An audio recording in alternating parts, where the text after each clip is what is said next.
She posted a photo of us captioned, "My rock, he buys me everything." In reality, she was stealing from my wallet. I commented, "Actually, I'm pressing charges." Then I posted the police report for the theft. Her influencer career collapsed the moment her followers saw the truth. I, 27 male, have been dating my girlfriend for about 14 months. She's a lifestyle influencer with around 85,000 followers on Instagram. Not huge, but enough to get some brand deals and free products. She was always posting content, outfits, brunches, skincare routines, that kind of thing. When we started dating, I knew social media was her thing. I didn't love being filmed constantly, but I tolerated it because I cared about her. She'd post couple content occasionally. Us at dinner, holidays, random boyfriend does my makeup videos. Her followers seem to like the relationship stuff. Here's where things get relevant. I'm a software engineer. I do okay. Not rich, but comfortable. My girlfriend knew this. She also knew I kept cash in my wallet because I tip in cash at restaurants, old habit from my service industry days. About 3 months ago, I started noticing my cash disappearing faster than it should. I'd withdraw $200 on Monday, and by Wednesday, I'd have $60 left with no memory of spending it. At first, I thought I was just being careless. Maybe I'd bought something and forgotten. Maybe I'd tipped more than I remembered. Then, it kept happening. Consistently, every week. I started paying closer attention. I'd count my cash before bed and count it again in the morning. Sure enough, 20s were vanishing. Always when my girlfriend stayed over, which was 4 or 5 nights a week. I didn't want to believe it. This was the woman I was considering proposing to. We'd talked about moving in together. I'd met her parents. But the math wasn't mathing. So I set up a test. I put exactly $180 in my wallet on a Friday night, 9/20s, left my wallet in the usual spot on my dresser. She stayed over. Saturday morning, I counted, 7/20s, $140, $40 gone overnight. I didn't say anything, just watched. The next weekend, same thing. $60 gone over 2 nights. The weekend after that, $80. Over the course of 2 months, I estimated she'd taken somewhere between $600 and $800 from me. Just reaching into my wallet while I slept and helping herself. I was devastated and furious, but mostly confused. She had income from her influencer stuff. Not a ton, but enough. Why steal from me? I decided to get proof before confronting her. Bought a small camera, the kind that looks like a phone charger, and positioned it facing my dresser. Felt gross doing it, but I needed to know for sure. First night with the camera, nothing. Second night, nothing. Third night, around 2 a.m., I watched the footage the next morning. There she was. Getting out of bed quietly, walking to my dresser, opening my wallet, taking out cash, counting it, taking 2 20s, putting the wallet back and returning to bed. Like she'd done it 100 times before. Routine, casual, zero hesitation. I sat with that video for 3 days. Didn't know what to do. Confront her privately? Break up quietly? Part of me still wanted to believe there was an explanation. Then she posted that photo. It was from a restaurant we'd been to the week before. Nice place, about $150 for the 2 of us.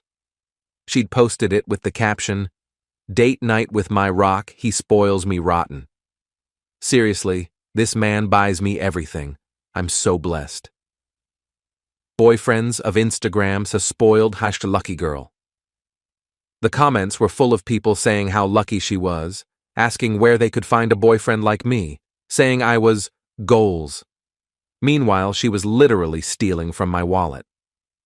Something in me snapped, not violently, just clarity. Cold, clear clarity. I went to the police station that afternoon, showed them the video, showed them my cash withdrawal receipts, showed them my records of how much had gone missing. The officer was actually pretty helpful, said this was textbook theft, and because I had video evidence, they could move forward if I wanted to press charges. I filed the report, got a case number, got a copy of the report with her name on it. Then I went home and waited for her next post. 2 days later, She posted another photo of us, this one from a weekend trip we'd taken last month. Caption: Adventures with my favorite person. He makes everything better. I commented, actually, I'm pressing charges for the $800 you stole from my wallet. Here's the police report. And I posted a screenshot of the report. Her full name visible, case number visible, charge, theft. Within an hour, her post had 200 comments. By the end of the day, over 1,000. Her followers were losing it. Wait, what? Is this real? She was stealing from him? This has to be fake. Girl, what did you do? She deleted the post. Then she deleted my comment from every other post I was in. Then she blocked me. But screenshots live forever. People had already shared it. It was in her comments, in DMs, being reposted on drama accounts. Her comment section turned into a war zone. She called me 23 times that night. I didn't answer. Update 1, 4 days later. The fallout has been wild. First, let me address the common questions. Yes, the police report is real. Yes, I have video evidence. Yes, this is actually happening. My now ex has been in full damage control mode. She posted a tearful Instagram story, which I saw through a friend's account since she blocked me, claiming I was manipulating the narrative and that the money was gifts that I was now weaponizing. Gifts that I was asleep for, that she took without asking, from my wallet. Her followers aren't stupid. The questions started pouring in. If they were gifts, why did he have video of you taking money at 2 a.m.? Why would he gift you cash from his wallet while sleeping? Girl, that doesn't make sense. She deleted that story within hours, then posted another one, this time claiming I was emotionally abusive and that she had to take cash because I controlled all her finances. We don't live together. We don't share any accounts. I have never once touched her money or told her what to do with it. The lie was so transparent that even her loyal followers were calling it out. Then her family got involved. Her mom called me. I actually answered this one, stupidly hoping for, an apology? An explanation? How dare you humiliate my daughter publicly like this? Ma'am, your daughter stole from me. She did not steal. You were her boyfriend. Couples share money. We don't share money. She reached into my wallet while I was sleeping and took cash without asking. Multiple times. That's theft. You're ruining her career over a few dollars. It was over $800, and her career is built on portraying a fake life. Maybe people deserve to know the truth. She called me every name in the book and hung up. Her sister sent me a long message on Instagram. I hadn't blocked anyone on my end, about how I was destroying her sister's mental health, and that influencer work was all she had, and I was taking away her livelihood. I responded, maybe she shouldn't have stolen from me then. Blocked. The brand situation has been interesting. She had partnerships with a few small skincare and clothing companies. Not huge deals, but they paid. Within 3 days of the police report going public, 2 of them had quietly removed her from their websites. No announcements, just gone. Her discount code stopped working. One company actually posted a statement saying they were ending their partnership due to conduct inconsistent with their values. They didn't name her directly, but everyone knew. Her follower count started dropping. Not dramatically at first, she went from about 85,000 to 82,000 in the first few days. But the engagement tanked. Her new posts were getting half the likes they used to. Comments were either hate or silence. Meanwhile, I've been getting DMs from people I don't know. Yo, I used to follow her and she seemed so fake. This confirms it. King behavior, honestly. Bro, you should have handled this privately, though. She deserved it, don't feel bad. Mixed opinions. Some people think I went too far by posting publicly. I get that. But here's my thinking. She built her platform on portraying our relationship as aspirational. My rock. He buys me everything. So blessed. That was all based on theft. Her followers were admiring something that was literally criminal. They deserved to know. The police stuff is moving slowly, as expected. I have a meeting with a detective next week to go over the evidence formally. My ex was apparently contacted about the charges and has hired a lawyer. I don't know the details. The legal stuff is separate from the social media chaos.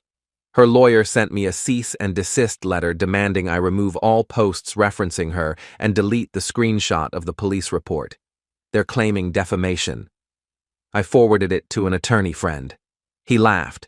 Truth is an absolute defense against defamation. If she actually stole from you, and you have video evidence, she has no case.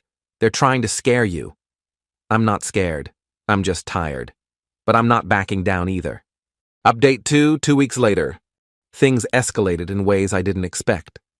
After the cease and desist went nowhere, my ex tried a different approach. She went on a podcast, one of those drama T channels that covers influencer scandals. I guess she figured if she controlled the narrative, she could spin this her way. The interview was about 40 minutes. I didn't watch it live, but someone sent me the recording. Her version, I was financially controlling and monitored her spending obsessively. She needed cash because I made her feel guilty every time she bought anything. The wallet incidents were her taking what she needed to survive. She painted herself as a victim of financial abuse who was now being publicly shamed for protecting herself. It was masterful manipulation. If I didn't know the truth, I might have believed her. But here's what she didn't know. I'd been documenting everything since I first noticed the missing cash. Receipts, bank statements, timestamps, and I still had the video. The podcast host reached out to me for my side of the story. At first, I said no. I didn't want to turn this into more drama. But then I realized she was telling lies to tens of thousands of people, lies that painted me as an abuser. So I said yes. I came on with documentation, not just the theft video, but everything. Bank statements showing I never had access to her accounts, texts where she thanked me for buying her dinner and gifts, texts that didn't sound like someone being financially controlled, screenshots of her asking me for money, which I gave, and then stealing anyway. A timeline showing the thefts happened during our happiest months, not during some period of survival. I didn't raise my voice, didn't get emotional, just presented facts. The host was visibly uncomfortable by the end. She'd clearly expected me to be defensive. Instead, I was calm, documented, and truthful. So just to be clear, she said, you have video evidence of her taking cash from your wallet while you were asleep? Yes. And she never asked for this money? Never. Not once. And you filed a police report? Yes. The case is ongoing. The interview dropped 2 days later. The response was overwhelming. Her original podcast interview had gotten maybe 50,000 views. Mine got over 200,000 in the first 48 hours. The comments were brutal. For her. She really went on a podcast and lied when he has video evidence? This is wild. She fumbled so hard. He stayed so calm. That's how you know he's telling the truth. Her career is done.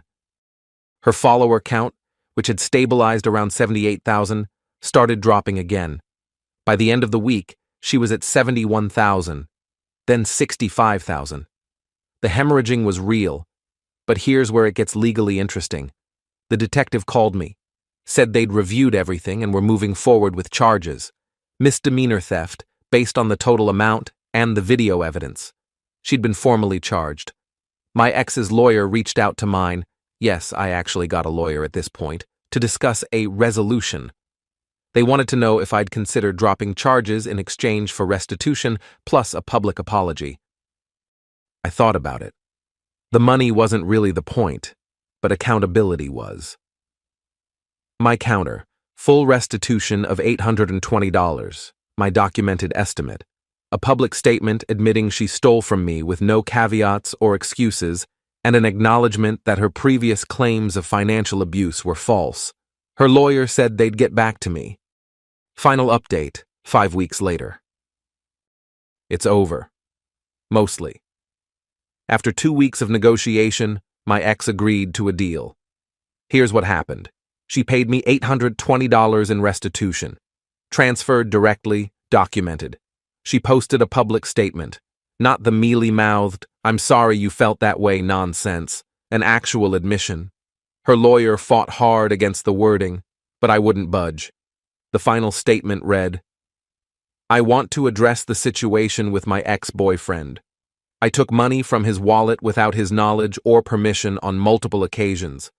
This was wrong. My previous statements suggesting he was financially controlling were not accurate. I take full responsibility for my actions and have made full restitution. I am deeply sorry for the harm I caused. In exchange, I agreed to drop the criminal charges and not pursue civil action. Some people thought I should have pushed for more. Let the charges go to trial. Made her face the full legal consequences. I get it. But here's the reality. Criminal trials take forever, cost money, and the outcome is never guaranteed. A misdemeanor theft charge probably would have resulted in probation and maybe community service. The public accountability she'd already faced, and would continue to face, was arguably worse. Plus, I just wanted it to be over. Her public statement went up on a Tuesday afternoon. By Wednesday morning, it had been screenshotted, shared, and discussed across multiple platforms. The admission of theft, coming from her own account, was impossible to spin. Her follower count, which had recovered slightly to about 68,000 after the drama died down, dropped to 54,000 within a week of the statement. The comments on the post were a mix of people accepting her apology and people calling her out. At least she admitted it, I guess. Girl, how do you even come back from this? She only apologized because she got caught. Respect for taking accountability, but yikes. The brands that had dropped her didn't come back. New partnerships didn't materialize. Her engagement rate tanked. She went from posting daily to posting maybe twice a week. The lifestyle content felt hollow now that everyone knew the spoiled girlfriend aesthetic was built on theft. I heard through mutual friends that she'd started looking for regular jobs. Apparently, the influencer income had dried up enough that she needed actual employment. I don't take joy in that. It's just what happened. Her family still hates me. Her mom apparently told people at their church that I ruined her daughter's life over nothing. Her sister unfollowed everyone who still followed me. I don't care about any of that. What I do care about is this. I was being stolen from by someone I loved and trusted. When I found out, I had a choice. I could have confronted her privately, broken up quietly, and let her continue building her platform on lies. Or I could tell the truth. I chose truth. Some people think the public call-out was too much, that I should have handled it privately. And maybe they're right. Maybe there was a version of this where I quietly ended things and moved on. But she was actively profiting from the narrative that I was her generous provider. Every "he buys me everything" post was a lie monetized. Her followers, her brand partners, everyone, they were being deceived. I don't regret exposing that. The weirdest part of all this? I miss her sometimes. Not the version of her that stole from me, but the version I thought I knew. The one who made me laugh, who I could talk to for hours, who I genuinely saw a future with. That person maybe never existed, or maybe she did, and the stealing was just one part of a complicated person. I don't know. I probably never will. What I do know is that I'm not anyone's ATM. I'm not a prop for someone's curated life. And I'm not going to stay silent when someone wrongs me just because exposing them is uncomfortable. A few people have asked if I'd date an influencer again. Honestly, I don't know. The constant documentation of everything, the performance of relationships, the pressure to be content, it's exhausting. But I'm not going to write off an entire category of people based on one bad experience. For now, I'm just taking a break, working on myself, spending time with friends who knew the real situation and supported me through it. Trying to remember that not everyone is going to steal from me while I sleep. It's a low bar, but apparently that's where we're at. To everyone who followed this mess, thanks for listening. Thanks for the support. Thanks for the people who challenged me too. You made me think harder about whether I was doing the right thing. I think I was. But I guess history will judge. One last thing. If you're in a relationship and something feels off, trust your gut. Count your cash. Set up a camera if you need to. Don't let someone make you feel crazy for noticing the truth. The truth always comes out eventually. Might as well be on your terms. Peace.